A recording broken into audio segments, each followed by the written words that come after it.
You are looking at Julian's pronunciation guide, where we look at how to pronounce better some of the most mispronounced words in the world, like this other curious word. But how do you say what you're looking for today? Let's learn how to pronounce once and for all correctly this name. It is a name of Slavic origin, also Spanish, meaning grace or mercy, also Hebrew. It is somewhat similar to Greek and Hebrew origin for Anna or Hannah. It is usually pronounced as Anea.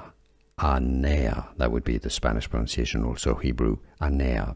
Some may pronounce it as Anea in English. How do you pronounce it yourself? Generally, I believe the most common pronunciation, Anea.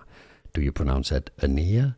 Let us know, let everybody know in the comments, and where you're from as well, so we can learn from you.